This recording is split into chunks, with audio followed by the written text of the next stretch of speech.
रामाय रामभद्राय रामचंद्राय वेधसे रघुनाथाय नाथाय सीताया पदये नमः। मनोजवं मारुततुल्यवेगं जितेन्द्रियं बुद्धिमतां वरिष्ठं वातात्मजं वानरयोत्तमुख्यं श्रीरामदूतं शरणं प्रपद्ये। ॐ नारायणं निखिलपूर्णगुणैकदेहं निर्दोषम् आप्यतमम् अपि अखिलैः सुवाक्यैः अस्योद्भवादिदम् अशेषविशेषतोऽपि वन्द्यं सदा प्रियतमं मम सन्नमामि। ओं नारायणं नमस्कृत्य नरं चैव नरोत्तमं देवीं सरस्वतीं व्यासं नारायणं नमस्कृत्य नरं चैव नरोत्तमं देवीं सरस्वतीं व्यासं ಎಂಚಿನ ಪಣ್ಣೆ ततो जयमुदीरयेत् व्यासाय भवनाशाय श्रीशाय गुणराशे हृद्याय शुद्धविद्याय मध्वाय च नमो नमः। तपस्वाध्याय शुश्रूषा कृष्णपूजारतं मुनिं विश्वेशमिष्टदं वन्दे परिव्राट् चक्रवर्तिनम्। ओम अथातो ब्रह्मजिज्ञासा। ओं श्रीगुरुभ्यो नमः। हरिः ओಂ। ಇವಾಗ ಭೀಮಸೇನ ಇನ್ನು ಮುಹೂರ್ತ ಬಂತು ಯಾರನ್ನು ಜರಾಸಂಧನನ್ನು ಕೊಲ್ಲಿಕ್ಕೆ ಅಂಥೇಳಿ 15 ದಿವಸದ ಆ ಬ್ರಹ್ಮದೇವರ ವರ ಏನಿತ್ತು ಅದಕ್ಕೆ ಗೌರವ ಕೊಟ್ಟಾಯಿತು. 15 ದಿವಸ ಮುಗಿದಾಯಿತು. ಈಗ ಇನ್ನು ಅವನನ್ನು ಕೊಲ್ಲುವುದೇ ಅಂಥೇಳಿ ಕೃಷ್ಣನಿಗೆ ನಮಸ್ಕಾರ ಮಾಡಿ ಅನುಜ್ಞೆಯನ್ನು ಪಡೆದು ಅಲ್ಲಿಂದ ಅರ್ಜುನನನ್ನು ಅಪ್ಪಿಕೊಂಡು ಹಿಡಿದು ಬಂದು ಜರಾಸಂಧನನ್ನು ಸೀಳಿ ಹಾಕಿದ. ಹೇಗೆ ಜರಾಸಂಧ ಹುಟ್ಟಿದಾಗ ಹೇಗೆ ಇದ್ನೋ ಆ ರೀತಿ ನಿಶ್ಚೇಷ್ಟನಾಗಿದ್ದ ಜರಾ ಎನ್ನುವ ರಾಕ್ಷಸಿ ಬಂದು ಆ ತಲೆಯನ್ನು ಆ ಕಾಲು ಬುಡದಲ್ಲಿದ್ದ ಅರ್ಧ ತಲೆಯನ್ನು ಈ ತಲೆ ಒಟ್ಟಿಗೆ ಜೋಡಿಸಿ ಅವಳು ಜೀವ ಬರೆಸಿದ್ಲು. ಈಗ ಇರುವ ಜೀವ ಭೀಮಸೇನ ಏನು ಮಾಡಿದ, ತೆಗೆದು ಹಾಕಿದ. ಪುನಃ ಅರ್ಧ ತಲೆ ಇಲ್ಲಿ ಅರ್ಧ ತಲೆ ಆ ಕಡೆ ಬಿದ್ದಿದೆ. ಜರಾಸಂಧ ಸತ್ತು ಬಿದ್ದಿದ್ದಾನೆ ಅನ್ನುವಂಥದ್ದು ಅಲ್ಲಿವರೆಗಾಗಿದೆ. ನೆಕ್ಸ್ಟ್ ಶ್ಲೋಕ ಬೇಲರೆ 163. ಕರ್ಮಣ್ಯೇವ ನ ಹಂತವ್ಯೋ ಮಯಾಯಮಿತಿ ಮಾರುತಿಃ ಸ್ವಪೌರುಷ ಪ್ರಕಾಶಾಯ ಬಭಂಜೈನ ಮರ್ಮಣಿ. 163 ಶ್ಲೋಕ. ಈ ಮಾಗಧನು ನನ್ನಿಂದ ಮರ್ಮಸ್ಥಾನದಲ್ಲಿ ಕೊಲ್ಲಲ್ಪಡಬಾರದು ಎಂದು ವಾಯುಪುತ್ರನಾದ ಭೀಮಸೇನನು ತನ್ನ ಪರಾಕ್ರಮವನ್ನು ಪ್ರಕಾಶಿಸುವುದಕ್ಕೋಸ್ಕರವೇ ಈ ಜರಾಸಂಧನನ್ನು ಮರ್ಮಸ್ಥಾನವಲ್ಲದೆ ಇದ್ದಲ್ಲಿ ಅಂದರೆ ಕೂರ್ಮ ದೇಶದಲ್ಲಿ ಸೀಳಿದನು. ಮರ್ಮಣ್ಯೇವ ನ ಹಂತವ್ಯೋ ಮಯಾ ಅಯಂ ಇತಿ ಮಾರುತಿಃ ಸ್ವಪೌರುಷ ಪ್ರಕಾಶಾಯ ಭಭಂಜೈನಂ ಅಮರ್ಮಣಿ. ಮರ್ಮಣ್ಯೇವ ಅಂದರೆ ಮರ್ಮಸ್ಥಾನ ಅಂದರೆ ಗುಹ್ಯಸ್ಥಾನ, ಅದು ಮರ್ಮಸ್ಥಾನ. ಆಮೇಲೆ ಕೆನ್ನೆಗೆಲ್ಲ ಹೊಡಿತಾರಲ್ಲ ಆ ಕಿವಿಯ ಜಾಗ, ಅದು ಮರ್ಮಸ್ಥಾನ. ಹೀಗೆ ಮರ್ಮಸ್ಥಾನಗಳಿಗೆ ಹೊಡೆದು ಕೊಲ್ಲುವಂಥದ್ದು ಸ್ವಲ್ಪ ಸುಲಭ. ಆದರೆ ಭೀಮಸೇನ ಯೋಚನೆ ಮಾಡ್ತಾನೆ, ನಾನು ದುರ್ಬಲ ಅಲ್ವಾ ಅವನನ್ನು ಮರ್ಮಸ್ಥಾನಕ್ಕೆ ಹೊಡೆದು ಕೊಲ್ಲುವಂಥದ್ದು. ತನ್ನ ಪೌರುಷವನ್ನು ತಾನು ಪ್ರಕಟಪಡಿಸಬೇಕಿದ್ದರೆ ಮರ್ಮಸ್ಥಾನಕ್ಕೆ ಹೊಡಿಬಾರ್ದು. ಮರ್ಮಸ್ಥಾನಕ್ಕೆ ಹೊಡೆದು ಕೊಂದು ಬಿಟ್ಟ ಅಂತ ಹೇಳಿದರೆ ಅದು ಟ್ರಿಕ್ ಮಾಡಿದಾಗ ಆಯಿತು. ಅಲ್ಲ, ನಾನು ಅದೆಲ್ಲ ಮಾಡೋದಿಲ್ಲ. ಮರ್ಮಣ್ಯೇವ ಮರ್ಮಸ್ಥಾನವನ್ನೇ ನ ಹಂತವ್ಯ, ನಾನು ಅಲ್ಲಿಗೆ ಹೊಡೆಯುವುದಿಲ್ಲ. ಮಯ ನನ್ನಿಂದ, ನ ಹಂತವ್ಯೋ ಮರ್ಮಸ್ಥಾನಕ್ಕೆ ಹೊಡೆದು ನಾನು ಅವನನ್ನು ಸಾಯಿಸುವುದಿಲ್ಲ. ಮರ್ಮಣ್ಯೇವ ಅಂದರೆ ಆ ಸ್ಥಾನಕ್ಕೆ, ಮಯ ನ ಹಂತವ್ಯೋ ಹೊಡೆದು ನಾನು ಕೊಲ್ಲುವುದಿಲ್ಲ. ನ ಹಂತವ್ಯ ಕೊಲ್ಲಬಾರದು ಅವನನ್ನು, ಆ ಥರ ಕೊಲ್ಲಬಾರದು. ಅಯಂ ಅವನನ್ನು, ಇತಿ ಮಾರುತಿ. ಮಾರುತಿ ಅಂದರೆ ಭೀಮಸೇನ, ಮರುತನ ಮಗ. ವಾಯುದೇವರ 3 ಅವತಾರ. 3 ಅವತಾರಕ್ಕೂ ಮಾರುತಿ ಮಾರುತಿ ಮಾರುತಿ ಅಂತ ಹೇಳೋದು. ಮಾರುತಿ ಸ್ವಪೌರುಷ ಪ್ರಕಾಶಾಯ, ತನ್ನ ನಿಜವಾದ ವಿಶೇಷವಾದ ಬಲ ತನ್ನಲ್ಲಿರುವಾಗ ಮರ್ಮಸ್ಥಾನಕ್ಕೆ ಹೊಡೆದು ಸಾಯಿಸಬೇಕಂತಲೇ ಇಲ್ಲ. ಅದು ದುರ್ಬಲರಿಗೆ, ಬಲಹೀನರಾದವರಿಗೆ ಏನು ಮಾಡೋದು ಅಂತ ಹೇಳ್ಕೊಂಡು ಮರ್ಮಸ್ಥಾನಕ್ಕೆ ಹೊಡೆದು ಸಾಯಿಸಿಬಿಡ್ತಾರೆ. ಯಾಕಂತೇಳಿದ್ರೆ ಅವ್ರ ಹತ್ರ ವಿಶೇಷ ಬಲ ಇಲ್ಲ, ಅದಕ್ಕೋಸ್ಕರ. ಇದು ಹಾಗೆ ಅಲ್ಲ. ಸ್ವಪೌರುಷ ಪ್ರಕಾಶ, ತನ್ನಲ್ಲಿ ವಿಶೇಷ ಬಲ ಇದೆ.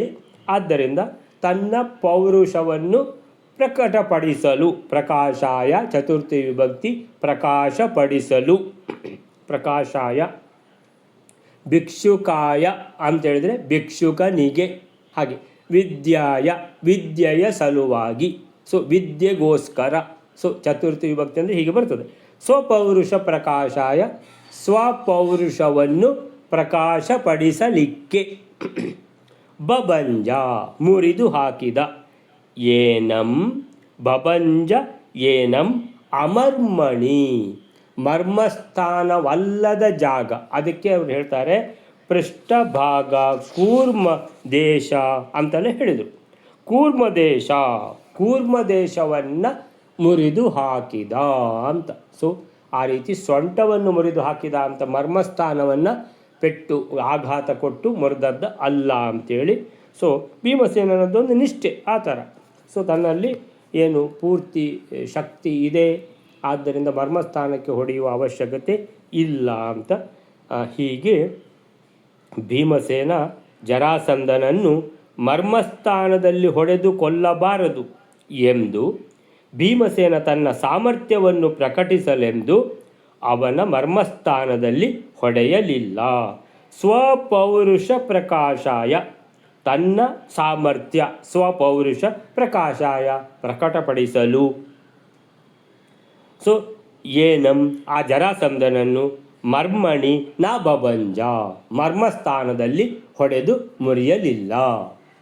ಸೊ ಹೀಗೆ ಭೀಮಸೇನ ಮೊದಲು ಅವನ ಸೊಂಟ ಮುರಿದದ್ದಕ್ಕೆ, ಜರಾಸಂಧನ ಸೊಂಟ ಕೂರ್ಮ ದೇಶ, ಸೊಂಟವನ್ನು ಮುರಿದದ್ದಕ್ಕೆ ಕಾರಣವನ್ನು ತಿಳಿಸಿದ್ದಾರೆ. ಮರ್ಮಸ್ಥಾನದಲ್ಲಿ ಹೊಡೆದು ಶತ್ರುವನ್ನು ಸಂಹರಿಸುವುದು ಒಮ್ಮೊಮ್ಮೆ ದುರ್ಬಲರಿಗೆ ಹೇಳಿದ ಕೆಲಸ.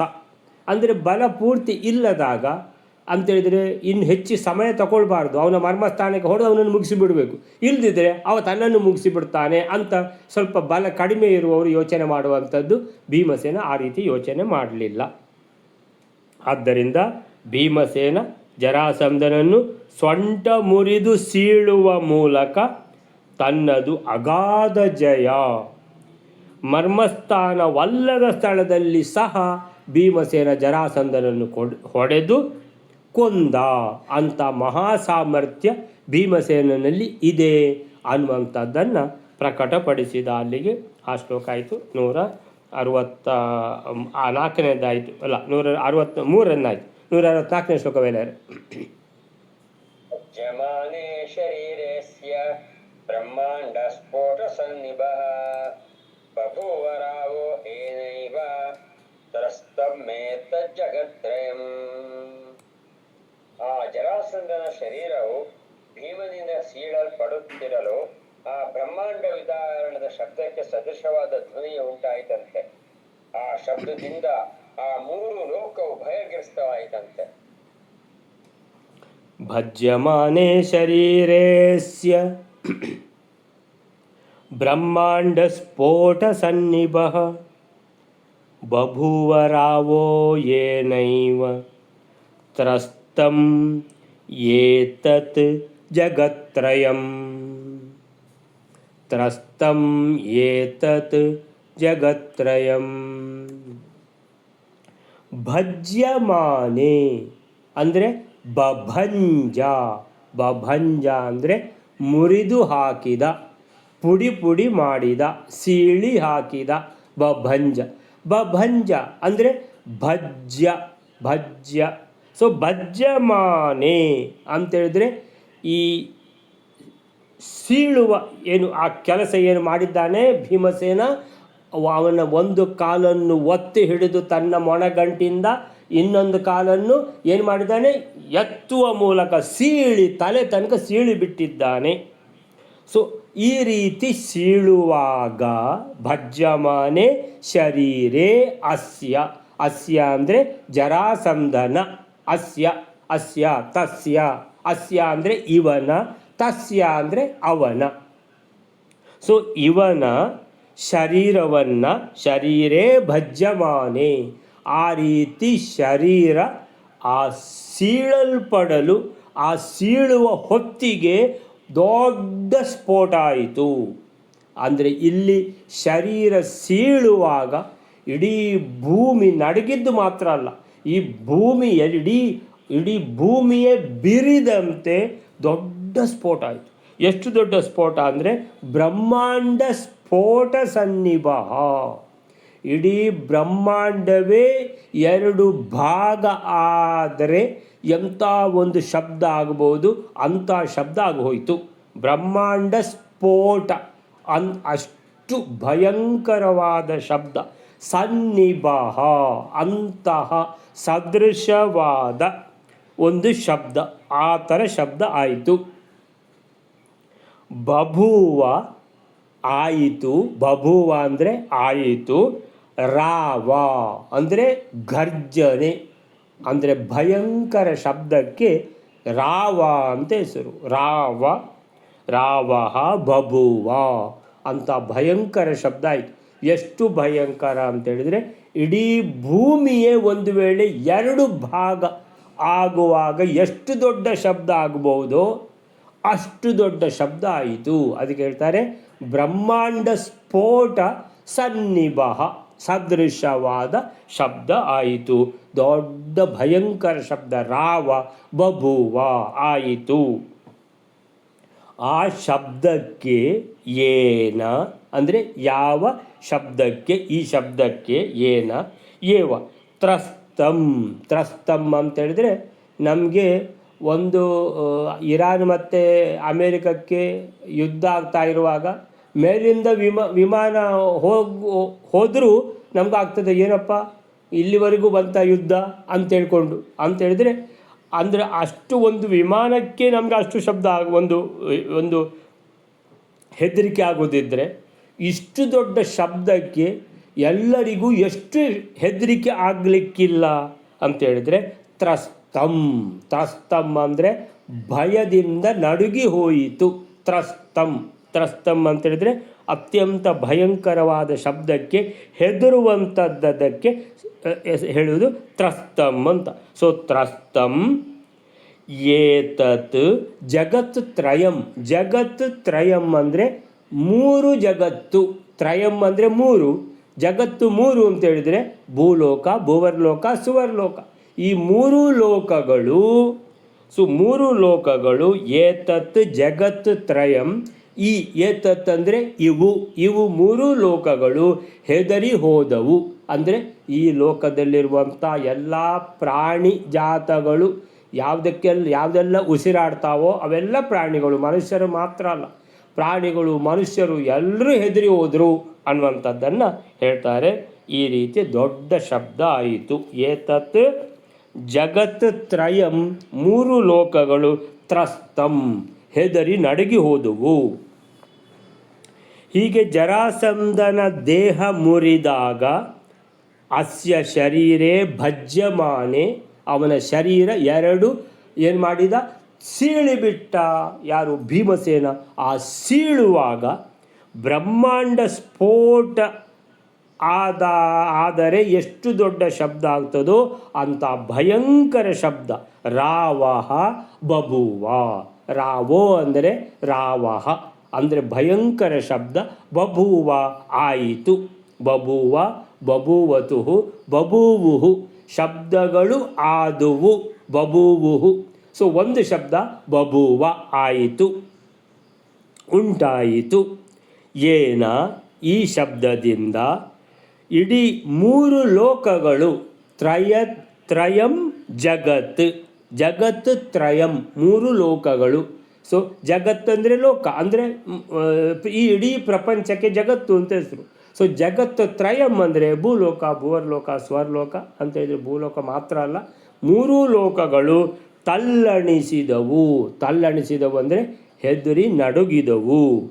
ಸೊ ಇದು ಜರಾಸಂಧ ಭೀಮಸೇನನನ್ನು ಸಂಹರಿಸಲು ತಿಳಿಯದೆ ಗೊಂದಲಗೊಂಡಾಗ ಕೃಷ್ಣ ಒಂದು ಹುಲ್ಲು ಕಡ್ಡಿಯನ್ನು ಮುರಿದು ಹಿಂದು ಮುಂದಾಗಿ ಇಟ್ಟು ತೋರಿಸಿ ಹೀಗೆ ಅವನನ್ನು ಕೊಲ್ಲಬೇಕಂತ ವಿಧಾನ ಸೂಚಿಸಿದ ಎಂದು.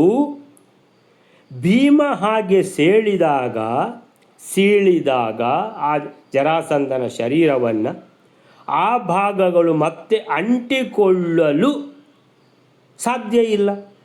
ಅಂತ ಭೀಮಸೇನ ಇನ್ನು ಇದು ಖಂಡಿತ ಅಂಟಬಾರದು ಅಂತ ಪುನಃ 21 ಸಲ ಸೀಳಿದ.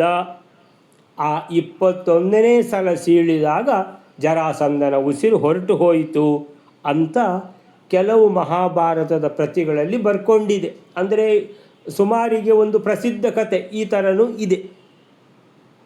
ಆದರೆ ಪುಣೆಯ ಭಂಡಾರ್ಕಾರ್ ಸಂಸ್ಥೆಯ ಸಂಶೋಧಿತ ಪ್ರತಿಯಲ್ಲಿ ಅವುಗಳನ್ನು ಪ್ರಕ್ಷಿಪ್ತ ಎಂದು ನಿರಾಕರಿಸಿದ್ದಾರೆ. ಅಂದರೆ ಪುಣೆಯಲ್ಲಿ ಭಂಡಾರ್ಕಾರ್ ಅನ್ನುವಂತಹ ಒಂದು ಸಂಶೋಧನಾ ಸಂಸ್ಥೆ ಇದೆ. ಇಲ್ಲಿ ಪೂರ್ಣಪ್ರಜ್ಞ ಸಂಶೋಧನಾ ಮಂದಿರ ಅಂತ ವಿದ್ಯಾಪೀಠದಲ್ಲಿ ಇರುವ ಹಾಗೆ. ಸೊ ಒಂದು ಸಂಶೋಧನಾ ಮಂದಿರ ಮಹಾರಾಷ್ಟ್ರದಲ್ಲಿ ಪುಣೆಯಲ್ಲಿ ಭಂಡಾರ್ಕಾರ್ ಸಂಶೋಧನಾ ಮಂದಿರ ಅಂತ ಇದೆ. ಸಂಸ್ಕೃತದ ಗ್ರಂಥಗಳ ಸಂಶೋಧನೆ ಅಲ್ಲಿ ನಡೀತದೆ ಅಂತ ಗೊತ್ತಾಗ್ತದೆ ಇದರಿಂದ. ಸೊ ಅದರಲ್ಲಿ ಅವ್ರು ಏನು ಹೇಳಿದ್ದಾರೆ ಅಂತ ಹೇಳಿದರೆ, ಈ ಏನು ಪ್ರಸಿದ್ಧವಾದ ಒಂದು ಕಥೆ ಇದೆ, ಕೃಷ್ಣ ಹೀಗೆ ತೋರಿಸಿದ ಆಮೇಲೆ ಭೀಮಸೇನ ಅವನನ್ನು ಕೊಂದದ್ದು ಅಂತ. ಸೊ ಅದು ಅವರು ಸಂಶೋಧನೆ ಮಾಡಿ ಹೇಳಿದ್ದಾರೆ, ಇದು ಪ್ರಕ್ಷಿಪ್ತ, ಈ ಕತೆ ಇದು ಸರಿಯಾದ ಕತೆ ಅಲ್ಲ ಅಂತ ಅವರೇ ನಿರಾಕರಿಸಿದ್ದಾರೆ. ನಮ್ಮಲ್ಲಿ ಆಚಾರ್ಯರು ಅದರ ವಿಷಯ ಹೇಳಲೇ ಇಲ್ಲ. ಇದರಲ್ಲಿ ಯಾವುದೇ ನಿರ್ಣಯದಲ್ಲಿ ಅದರ ಅರ್ಥ ಏನಾಯಿತು, ಅವರು ಮಾಡಿದ ಸಂಶೋಧನೆ ಕೂಡ ಸರಿ ಇದೆ ಅಂತಾಯಿತು. ಸೊ ಆಚಾರ್ಯರು ಅದನ್ನು ಹೇಳಲಿಲ್ಲ ಅಂತೇಳಿದರೆ ಅಂಥದ್ದು ಕತೆ ಇಲ್ಲ ಅಂತಾಯಿತು. ಅಂದರೆ ಭೀಮಸೇನನಿಗೆ ಮಹಾಜ್ಞಾನ ಇದೆ. ಸೊ ಆ ಥರ ಏನು ಪ್ರಸಂಗ ಇಲ್ಲ ಅಂತ. ಒಂದು ವೇಳೆ ಶ್ರೀಕೃಷ್ಣ ಈ ರೀತಿ ಒಂದು ಹುಲ್ಲು ಕಡ್ಡಿಯನ್ನು ಹಿಂದು ಮುಂದಾಗಿ ಅವನು ಈ ರೀತಿ ಸೀಳಿದ ಅಂತ ಆ ರೀತಿ ಅದನ್ನೀಗ ತೆಗೆದುಹಾಕಿದ್ದಾರೆ. ಒಂದು ವೇಳೆ ತೆಗೆದು ಹಾಕಲಿಲ್ಲ ಅಂತ ಇಟ್ಕೊಳ್ಳಿ, ಪ್ರಕ್ಷಿಪ್ತ ಅಲ್ಲ, ತೆಗೆದು ಹಾಕಲಿಲ್ಲ, ಆ ಥರ ಒಂದು ಪ್ರಸಂಗ ಇತ್ತು ಅಂತ ತಿಳ್ಕೊಂಡ್ರು ಏನು ತೊಂದರೆ ಏನೂ ಇಲ್ಲ. ಯಾಕಂತೇಳಿದರೆ ಭೀಮಸೇನನ ಜ್ಞಾನ ಅಂದರೆ ವಾಯುದೇವರ ಜ್ಞಾನ ಅದು ಪೂರ್ಣವೇ. ಆದರೆ ವಾಯುದೇವರ ಜ್ಞಾನಕ್ಕಿಂತಲೂ ಪೂರ್ಣವಾದ ಜ್ಞಾನ ಭಗವಂತನದ್ದು. ಆದ್ದರಿಂದ ಭಗವಂತನ ಜ್ಞಾನ ಅದು ಪೂರ್ಣ. ಆ ಪೂರ್ಣ ಜ್ಞಾನ ಭಗವಂತನಿಗೆ ಇನ್ನೊಂದು ಸದೃಶ ಅಂತ ಯಾರೂ ಇಲ್ಲ. ಅಂದರೆ ಬಾಕಿ ಜ್ಞಾನಗಳಲ್ಲಿ ಏನಾದರೂ ಒಂದು ಚೂರು ಸ್ವಲ್ಪ ಕೊರತೆ ಇರ್ಬೋದು, 1.5% ಎಲ್ಲಾದರೂ ಒಂದು ಚೂರು. ಅಂದರೆ ವಾಯುದೇವರ ಜ್ಞಾನದಲ್ಲಿ ಕೂಡ, ಬ್ರಹ್ಮದೇವರ ಜ್ಞಾನದಲ್ಲಿ, ಲಕ್ಷ್ಮೀದೇವಿಯ ಜ್ಞಾನದಲ್ಲಿ, ವಾಯುದೇವರ ಜ್ಞಾನದಲ್ಲಿ ಒಂದು ಸ್ವಲ್ಪ ಕೊರತೆ ಇರಲಿಕ್ಕೆ ಸಾಕು. ಯಾಕಂತೇಳಿದರೆ ಪೂರ್ಣ ಜ್ಞಾನ ಭಗವಂತನದ್ದು ಮಾತ್ರ ಅಲ್ವಾ. ಆದ್ದರಿಂದ ಭೀಮಸೇನ ಅಂತೇಳಿದರೆ ಹತಾಶನಾದ, ಇವನು ಸಾಯುವುದೇ ಇಲ್ಲ ಅಂತ. ಸೊ ಆವಾಗ ಕೃಷ್ಣ ಆಗ ಈ ರೀತಿ ಮಾಡು ಅಂತ, ಸೊ ಈ ರೀತಿ ಮಾಡು ಅಂತ ಗೊತ್ತಾದ ಕೂಡಲೇ ಸೊ ಆವಾಗಲೇ ಅದು ಬಂತಲ್ವ, ಏನು ಭೀಮಸೇನ ಕೃಷ್ಣನಿಗೆ ಸಾಷ್ಟಾಂಗ ನಮಸ್ಕಾರ ಮಾಡಿ 15 ದಿವಸದ್ದು ಇದು ಮುಗೀತು, ಬ್ರಹ್ಮದೇವರದ್ದು ವರದಿಂದ ಅವನಿಗೆ ಇಷ್ಟು ತನಕ ಸಾವು ಇರಲಿಲ್ಲ ಅಂತ. ಈಗ ಮುಹೂರ್ತ ಬಂತು ಅಂತ ಆದ ಕೂಡಲೇ ಕೃಷ್ಣ ಈ ರೀತಿ ಸೂಚಿಸಿದ್ದಾನೆ ಭೀಮಸೇನನಿಗೆ ಅಂತ ಹೇಳಿದರೂ ಏನು ತಪ್ಪಿಲ್ಲ. ಆದ್ದರಿಂದ ಹೀಗೆ ಭೀಮಸೇನನಿಗೆ ತಿಳುವಳಿಕೆ ಏನಾದರೂ ಒಂದು ಸ್ವಲ್ಪ ಕಡಿಮೆ ಇತ್ತು, ಅದನ್ನು ಭಗವಂತ ಅನುಜ್ಞೆ ಕೊಡುವಾಗ ಅದನ್ನು ಹೇಳಿದರು ಅಂತ ಒಂದು ವೇಳೆ ತಿಳ್ಕೊಂಡ್ರು ಯಾವ ಬಾಧಕನೂ ಇಲ್ಲ ಅಂತ ಪ್ರಭಂಜನಾಚಾರ್ಯರು ಕೂಡ ಅದೇ ಹೇಳಿದ್ದಾರೆ. ಸೊ ಅದೇ ಸರಿ ಅಂತ, ಖಂಡಿತ ಹಾಗೇನೆ ಕರೆಕ್ಟ್ ಅದು. ಸೊ ಹೀಗಿರುವಾಗ 21 ಸಾರಿ ಭೀಮಸೇನ ಸೀಳಿ ಹಾಕಿದ ಜರಾಸಂಧನನ್ನು ಅಂತ ಯಾಕೆ ಅಂತೇಳಿದರೆ, ಇನ್ನಿವ ಪಕ್ಕನೆ ಬದುಕಿಬಿಟ್ರೆ ಇವ ರಾಕ್ಷಸ ಜಾತಿಯವರೆಲ್ಲ ಪಕ್ಕನೆ ಸಾಯುವುದಿಲ್ಲ. ಅದಕ್ಕೋಸ್ಕರ ಇವಂದು ಉಸಿರು ಹೋಯಿತು ಅಂತ ಪೂರ್ತಿ ಏನಂತ ಹೇಳಿದರೆ ದೃಢ ಆಗಬೇಕು, ಇವ ಸತ್ತ ಅಂತ. ಸೊ ಬೇಗನೆ ಇವ ಸತ್ತ ಅಂತ ಡಿಕ್ಲೇರ್ ಮಾಡುವಾಗಿಲ್ಲ, ಮತ್ತೆ ಎದ್ದು ಬಂದರೆ ಕಷ್ಟ ಅಂತೇಳಿ. ಸೊ ಭೀಮಸೇನ ಹೀಗೆ ಸುಮಾರು ಸಮಯ ತಗೊಂಡು ಸತ್ತ ಅಂತ ದೃಢ ಮಾಡಿಕೊಂಡ. ಹೀಗೆ ಅನೇಕ ಸಲ ಜರಾಸಂಧನನ್ನು ಸೀಳುವ ಮಹಾಸಾಮರ್ಥ್ಯ ಭೀಮನದ್ದು ಎಂಬ ತತ್ವವು ಇದರಿಂದ ಸೂಚಿತವಾಗ್ತದೆ. ಆ ನಂತರ ಜರಾಸಂಧನ ದೇಹದ ಈ ಸೀಳುವಿಕೆಯ ಆ ಸ್ಫೋಟದ ರೀತಿಯಲ್ಲಿ ಉಂಟಾದ ಆ ಭಯಂಕರ ಶಬ್ದದಿಂದ ಪಾತಾಳ ಲೋಕದಲ್ಲಿದ್ದ ಅಸುರ ಸ್ತ್ರೀಯರ ಗರ್ಭಗಳೂ ಕೂಡ ಸ್ರಾವಗೊಂಡವು ಎಂಬ ಉಲ್ಲೇಖ ಮಹಾಭಾರತದಲ್ಲಿದೆ. ಅಂತೇಳಿದರೆ ಈ ಗರ್ಭವತಿ ಸ್ತ್ರೀಯರಿಗೆ ಸ್ವಲ್ಪ ಹೆದರಿಕೆ ಆದರೂ ಗರ್ಭಸ್ರಾವ ಆಗುವಂಥ ಸಂಭವ ಇರ್ತದೆ.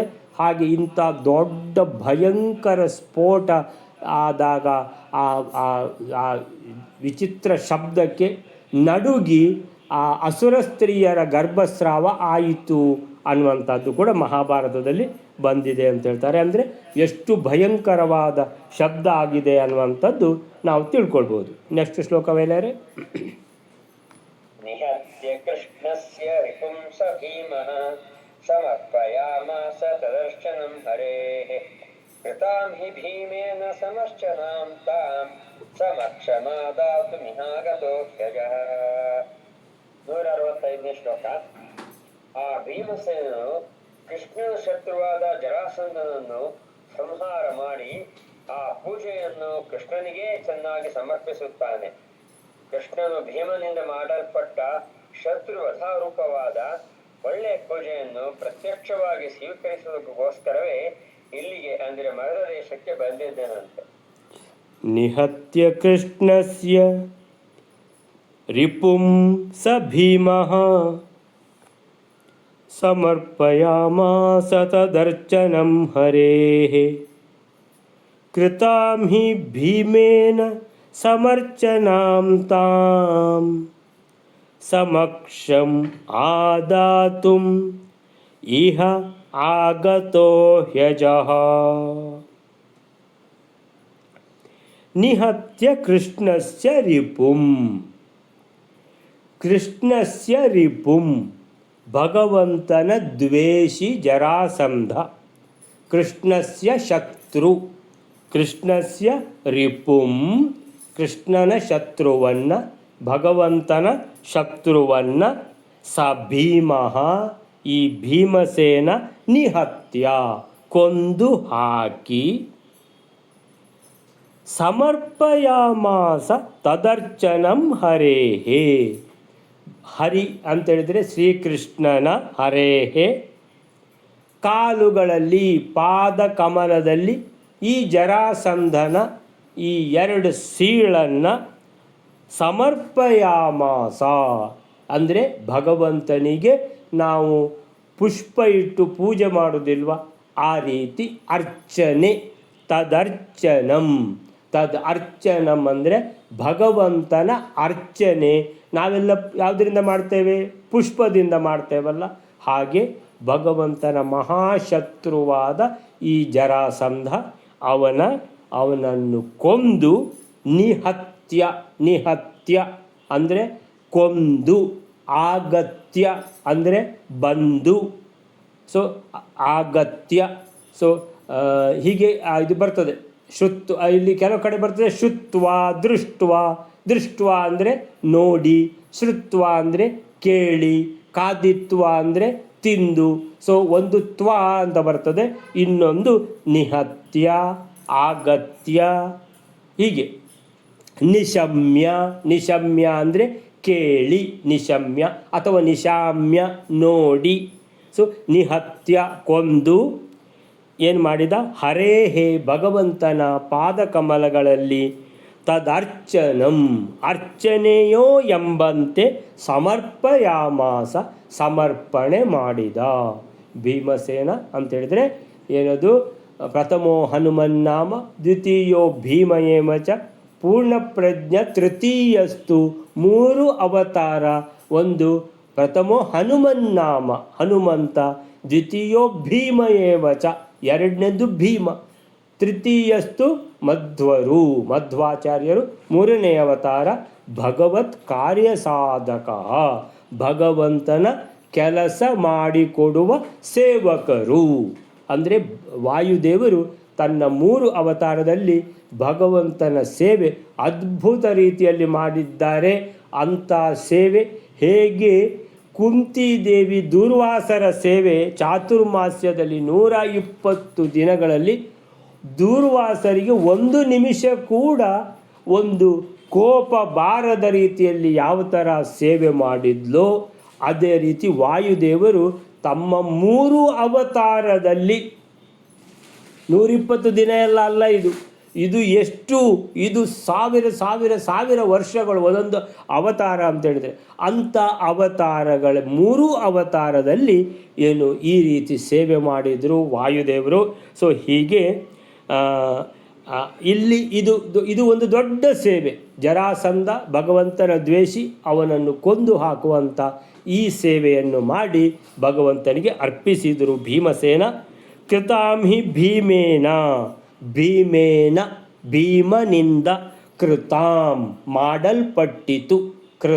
ಕೃತಾಂ ಮಾಡಲ್ಪಟ್ಟ ಈ ಸೇವೆ. ಸಮರ್ಚನಾಂ ತಾಂ ಅಂದರೆ ಒಳ್ಳೆಯ ಅರ್ಚನೆ ಇದು ಅಂತೇಳಿದ್ರೆ, ಅತೀ ಪ್ರಿಯವಾದ ಅರ್ಚನೆ. ಯಾಕಂದರೆ ಇವ ಸಾಯಲೇಬೇಕು, ಅಂಥ ಭಗವಂತನ ಮಹಾದೊಡ್ಡ ದ್ವೇಷಿ ಇವನು. ಸೊ ಇವನು ಸಮರ್ಚನಾಂ ಈ ರೀತಿ ಭೀಮಸೇನ ಭಗವಂತನನ್ನು ಏನು ಈ ದೊಡ್ಡ ಸೇವೆ ಮಾಡಿ ಅರ್ಪಣೆ ಮಾಡಿದ. ಸಮಕ್ಷಂ ಆದಾತು ಅಂತೇಳಿದರೆ, ಭಗವಂತ ಎಲ್ಲಿದ್ದರೂ ಇಲ್ಲಿದ್ದ ಹಾಗೆ, ಆದರೆ ಇಲ್ಲಿ ಸಾಕ್ಷಾತ್ ಸಮಕ್ಷಮದಲ್ಲಿ ಭೀಮಸೇನನ ರಕ್ಷಣೆ ಮಾಡ್ತಾ ಇರುವಂಥ ಭಗವಂತನ ಸನ್ನಿಧಾನದಲ್ಲಿ ಸಾಕ್ಷಾತ್ ಎದುರುಗಡೆನೆ ಭೀಮಸೇನ ಈ ಜರಾಸಂಧನನ್ನು ಕೊಂದು ಭಗವಂತನಿಗೆ ಅರ್ಪಣೆ ಮಾಡಿದ ಅಂತ. ಅಂದರೆ ಭಗವಂತ ವೈಕುಂಠದಲ್ಲಿದ್ದಾಗ ಆವಾಗಲೂ ಭಗವಂತ ಇಲ್ಲಿ ಇದ್ದ ಹಾಗೇನೆ, ಭಗವಂತ ಸರ್ವವ್ಯಾಪ್ತನಾಗಿರ್ತಾನೆ. ಆದರೂ ಕೂಡ ಇದು ಸಾಕ್ಷಾತ್ ಸಮಕ್ಷಮದಲ್ಲಿ ಇದು ನಡೆದು ಈ ಅರ್ಚನೆಯನ್ನು ಅರ್ಪಿಸಿದ ಯಾರು ಭಗವಂತನಿಗೆ ಭೀಮಸೇನ. ಸಮಕ್ಷಂ ಆದಾತುಂ ಇಹ ಆಗತೋ ಹಿ ಅಜಃ ಈ ರೀತಿ ತನ್ನ ಅತೀ ಪ್ರೀತಿಯ ಭಕ್ತನಾದ ಭೀಮಸೇನನು ತನಗೆ ನೀಡುವಂತಹ ಈ ಸೇವೆಯನ್ನು ಸಾಕ್ಷಾತ್ತಾಗಿ ಇಡೀ ಪ್ರಪಂಚಕ್ಕೆ ಗೊತ್ತಾಗುವ ಹಾಗೆ ಎಲ್ಲರ ಎದುರುಗಡೆನೇ ಸ್ವೀಕಾರ ಮಾಡಿದ್ದು ಭಗವಂತ. ಅಂದರೆ ಭಗವಂತನಿಗೆ ಇದು ಬಹಳ ಇಷ್ಟ ಆಗಿ ತಾನು ಇಲ್ಲಿಗೆ ಬಂದುಬಿಟ್ಟಿದ್ದಾನೆ ಅಂತ ಹೇಳ್ತಾ ಇದ್ದಾರೆ. ಸಮಕ್ಷಂ ಆದಾತುಂ ತನ್ನ ಸಮಕ್ಷದಲ್ಲೇ ತನ್ನ ಎದುರುಗಡೆನೇ ಇದನ್ನು ಭಗವಂತ ಮಾಡಿಸಿಕೊಂಡ ತನ್ನ ಅತೀ ಪ್ರೀತಿಯ ಶ್ರೇಷ್ಠ ಭಕ್ತನ ಮುಖಾಂತರ.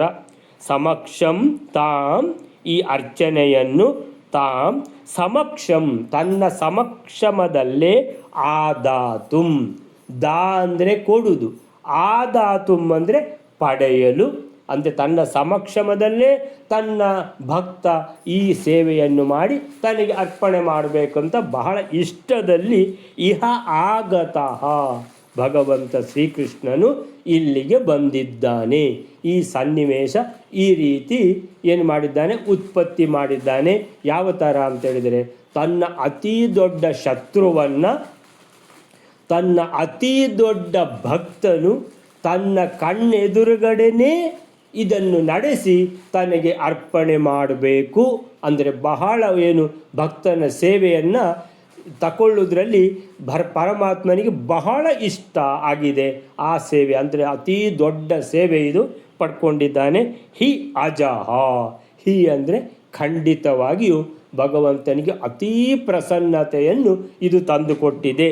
ಅಜಃ ಅಂತೇಳಿದರೆ ಹುಟ್ಟು ಸಾವಿಲ್ಲದ ಈ ಭಗವಂತ ಇದನ್ನು ಬಹಳ ಇಷ್ಟಪಟ್ಟಿದ್ದರಿಂದ ತನ್ನ ಎದುರುಗಡೆನೇ ಮಾಡಿಸಿಕೊಂಡ ಅಂತ ಹೇಳ್ತಾರೆ. ಈ ಶ್ಲೋಕಕ್ಕೆ ಏನು ಹೇಳ್ತಾರೆ ಅಂತ ಹೇಳಿದ್ರೆ, ಕೃಷ್ಣನ ಅತಿ ದೊಡ್ಡ ವೈರಿ ಕೃಷ್ಣಸ್ಯ ರಿಪುಂ ಸ ಭೀಮಃ ಕೃಷ್ಣನ ಅತಿ ದೊಡ್ಡ ಭಕ್ತನಾದ ಭೀಮಸೇನನು ನಿಹತ್ಯ ಕೊಂದು ಸಂಹಾರ ಮಾಡಿ ಜರಾಸಂಧನನ್ನು ಕೃಷ್ಣನಿಗೆ ಪೂಜೆಯನ್ನಾಗಿ ಅದನ್ನು ಸಮರ್ಪಿಸಿದ. ಈ ಸೇವೆಯನ್ನು ಭಗವಂತ ಇದು ನಿನಗೆ ಪೂಜೆ ಸಮರ್ಪಣೆ ಅಂತ ಅರ್ಪಿಸಿದ. ಈ ಸೇವೆಯನ್ನು ಭೀಮಸೇನ ಮಾಡುವ ಆ ಮಹಾಪೂಜೆಯನ್ನು ಪ್ರತ್ಯಕ್ಷವಾಗಿ ಸ್ವೀಕರಿಸಲೆಂದೇ ಸ್ವೀಕರಿಸುವುದು ಆದಾತುಂ. ದಾತುಂ ಅಂದರೆ ಕೊಡುವುದಂದರೆ ಇನ್ನೊಬ್ಬರಿಗೆ ಕೊಡುವಂಥದ್ದು ದಾತುಂ. ಇದು ದಾನ, ಅದು ದಾತುಂ. ಇದು ಆದಾತುಂ. ಆದಾತುಂ ಅಂತ ಹೇಳಿದರೆ ಪಡೆಯಲಿಕ್ಕೋಸ್ಕರ ಇಂಥ ಸೇವೆಯನ್ನು ತನ್ನ ಶ್ರೇಷ್ಠ ಭಕ್ತನಿಂದ ತನ್ನ ಸಮಕ್ಷಮದಲ್ಲಿ ತಾನು ಪ್ರತ್ಯಕ್ಷವಾಗಿ ಸ್ವೀಕರಿಸಬೇಕು ಅಂತಾನೇ ಇಹ ಆಗತಃ ಹಿ ಅಜಃ. ಅಜಃ ಅಂತೇಳಿದ್ರೆ ಹುಟ್ಟು ಸಾವು ಇಲ್ಲದ ಈ ಭಗವಂತನು, ಅಜನಾದ ಶ್ರೀಕೃಷ್ಣನು, ಹಿ ಅದಕ್ಕೋಸ್ಕರನೇ ಖಂಡಿತ ಇಹ ಆಗತ, ಆದಾತುಂ ಇಹ ಆಗತಃ, ಅದಕ್ಕೋಸ್ಕರನೇ ಕೃಷ್ಣ ಭೀಮಸೇನನನ್ನು ಕರ್ಕೊಂಡು ಬಂದದ್ದು. ನನ್ನ ಎದುರುಗಡೆನೆ ನನ್ನ ಭಕ್ತನು ನನ್ನ ಅತಿ ದೊಡ್ಡ ವೈರಿಯನ್ನು ಕೊಂದು ಈ ಸೇವೆಯನ್ನು ನನಗೆ ಅರ್ಪಣೆ ಮಾಡುವಂಥದ್ದು ನನ್ನ ಎದುರುಗಡೆನೇ ನಡೆಯಲಿ. ಯಾಕಂದರೆ ಇದು ದೊಡ್ಡ ಸೇವೆ, ಸಣ್ಣ ಸೇವೆ ಅಲ್ಲ. ಹಾಗೆ ದೊಡ್ಡ ಸೇವೆ. ಆದ್ದರಿಂದ ಹೀಗೆ ಜರಾಸಂಧನ ಸಂಹಾರಕ್ಕೆ ಭೀಮನನ್ನು ಮಾತ್ರ ಕರೆದೊಯ್ಯದೆ ಅರ್ಜುನನನ್ನು ಕರೆದೊಯ್ದದ್ದಕ್ಕೆ ಕಾರಣವನ್ನು ಮೊದಲೇ ತಿಳಿಸಿ ಈಗ ಭೀಮನನ್ನು ಕರ್ಕೊಂಡು ಜರಾಸಂಧನಲ್ಲಿಗೆ ಬಂದದ್ದು ಯಾಕೆ ಅಂತ ಹೇಳಿದರೆ, ಜರಾಸಂಧನ ಸಂಹಾರ ತನ್ನ ಶ್ರೇಷ್ಠ ಭಕ್ತ ಭೀಮನಿಂದ ಆಗಲಿಕ್ಕಿದೆ, ಅದು ತನ್ನ ಕಣ್ಮುಂದೆಯೇ ಆಗಲಿ ಅಂತ ಕೃಷ್ಣ ಕರ್ಕೊಂಡು ಬಂದ.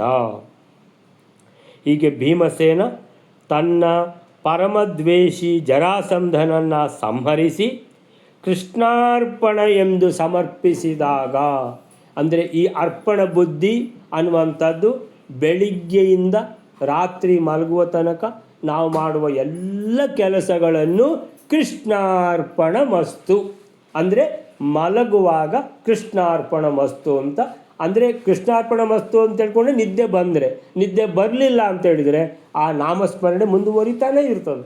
ಅಂದರೆ ಒಂದು ನಿಮಿಷನೂ ಅಂತೇಳಿದರೆ ವೇಸ್ಟ್ ಮಾಡದೆ ಭಗವಂತನ ನಿರಂತರ ನಾಮಸ್ಮರಣೆ ನಡೆಸುವಂಥದ್ದು ನಮ್ಮಿಂದೆಲ್ಲ ಆಗುವಂಥ ಕೆಲಸ ಅಲ್ಲ, ಭೀಮಸೇನ ಮಾಡ್ತಾನೆ. ಯಾಕಂದರೆ ಪರಮ ಭಾಗವತ ಧರ್ಮ ಒಂದು ಭೀಮಸೇನ, ಇನ್ನೊಂದು ಭಾರತೀ ದೇವಿ ಅಂದರೆ ದ್ರೌಪದಿ ದೇವಿ. ಇವರಿಬ್ಬರಂತೂ ಇದೇ ಥರ ಎಲ್ಲವನ್ನು ಕೃಷ್ಣನಿಗೆ ಅರ್ಪಣೆ ಮಾಡ್ತಾರೆ. ಸೊ ಹೀಗೆ ಈ ಪೂಜೆ, ದೊಡ್ಡ ಪೂಜೆ ತನ್ನ ಸಮ್ಮುಖದಲ್ಲಿಯೇ ಸ್ವೀಕರಿಸಲೆಂದು ಕೃಷ್ಣ ಹಾಗೆ ಬಂದಿದ್ದ ಎಂದು ಭಾವ. ಜರಾಸಂಧ ವಧೆ ಕೃಷ್ಣನಿಗೆ ಅತ್ಯಂತ ಪ್ರಿಯವಾದ್ದು. ಜರಾಸಂಧ ದುರ್ಮತದ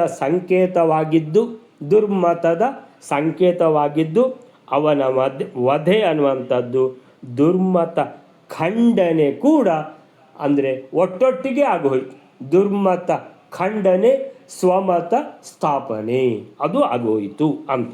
ಆ ರೀತಿಯಲ್ಲಿ ಸೊ ದುರ್ಮತ ಖಂಡನೆ ಅನ್ನುವಂಥದ್ದು ನಿಜವಾದ ಶ್ರೇಷ್ಠ ತನ್ನ ಮತದ ಸ್ಥಾಪನೆಗಿಂತಲೂ ಭಗವಂತನಿಗೆ ಹೆಚ್ಚು ಪ್ರಿಯ ಎಂಬ ವಿಶೇಷಾಂಶ ಈಶಾವಾಸ್ಯ ಉಪನಿಷತ್ನಲ್ಲಿ ಬಂದಿದೆ ಅಂತ ಹೇಳ್ತಾರೆ ಪ್ರಭಂಜನಾಚಾರ್ಯರು.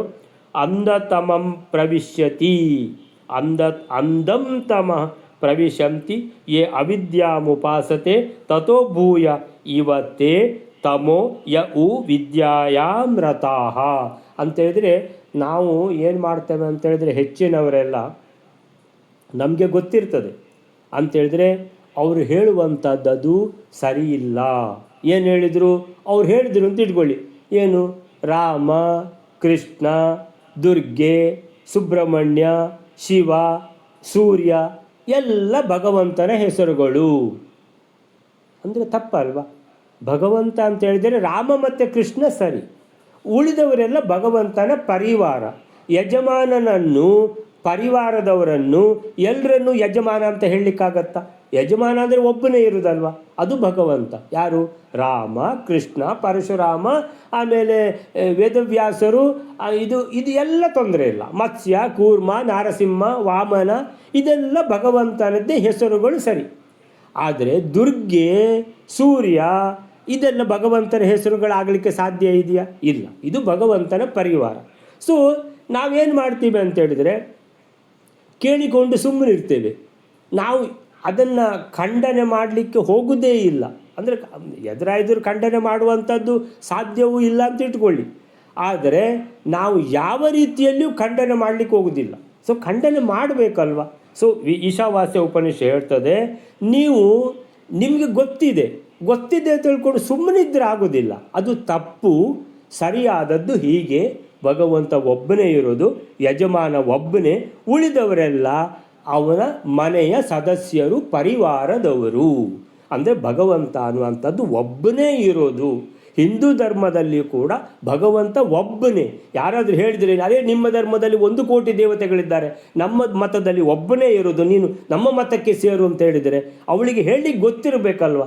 ನಮ್ಮ ಮತದಲ್ಲಿ ಕೂಡ ಒಬ್ಬನೇ ಇರುವುದು ಭಗವಂತ, ಅವನೊಬ್ಬನೇ ಅಂತ.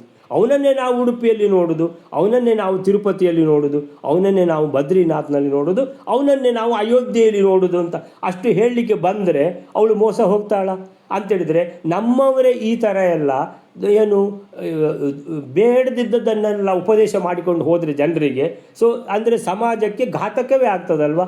ಸಮಾಜಕ್ಕೆ ಘಾತಕ ಆಗ್ತದಂತ ಗೊತ್ತಿದ್ದರೂ ಸುಮ್ಮನೆ ಕೂತುಕೊಂಡ್ರೆ ನಮ್ಮ ಜ್ಞಾನ ನನಗೆ ಗೊತ್ತುಂಟು ಅಂತ ಇಲ್ಲ. ನೀವು ಯಾವುದು ತಪ್ಪಿದೆಯೋ ಅದನ್ನು ಖಂಡನೆ ಮಾಡಬೇಕು ಅಂತ ಹೇಳ್ತದೆ ಯಾವುದು ಈಶಾವಾನ್ಯ ಉಪನಿಷತ್ತು. ಆದ್ದರಿಂದ ಭಗವಂತನಿಗೆ ದುರ್ಮತ, ಯಾವುದು ತಪ್ಪು ಹೇಳ್ತಾರೋ ಅದರ ಖಂಡನೆ ಮಾಡುವಂಥದ್ದು ಭಗವಂತನಿಗೆ ಜಾಸ್ತಿ ಪ್ರೀತಿಯಾಗ್ತದೆ. ನೀವು ನಾಮಸ್ಮರಣೆ ಮಾಡುವುದಕ್ಕಿಂತ ಇದು ಜಾಸ್ತಿ ಪ್ರೀತಿ ಅಂತ ಹೇಳ್ತಾರೆ. ನಂತರ ಹೀಗೆ ಭೀಮ ಮಾಡಿದ ಈ ಪೂಜೆಯನ್ನು ಸ್ವೀಕರಿಸುವ ಮೂಲಕ ಭಗವಂತ ಈ ರೀತಿಯಾದ ಶ್ರೇಷ್ಠ ಎಲ್ಲ ಕಾರ್ಯಗಳನ್ನು ಸಾಕ್ಷಾತ್ಕಾಗಿ ಸ್ವೀಕರಿಸ್ತಾನೆ ಅನ್ನುವಂಥದ್ದನ್ನು ಕೂಡ ಸೂಚಿಸಿದಾಗಾಯಿತು. ಸೊ ಹೀಗೆ ಅಲ್ಲಿಗೆ ಇವತ್ತಿನ ಇದನ್ನು ಇಲ್ಲಿಗೆ ನಿಲ್ಲಿಸ್ಕೊಳ್ಳೋಣ. ಒಂದು ಹಂತಕ್ಕೆ ಹೋಗಿ ಮುಟ್ಟಿದೆ ಈಗ. ಸೊ ಶ್ರೀಕೃಷ್ಣ ಅರ್ಪಣ ಮಸ್ತು.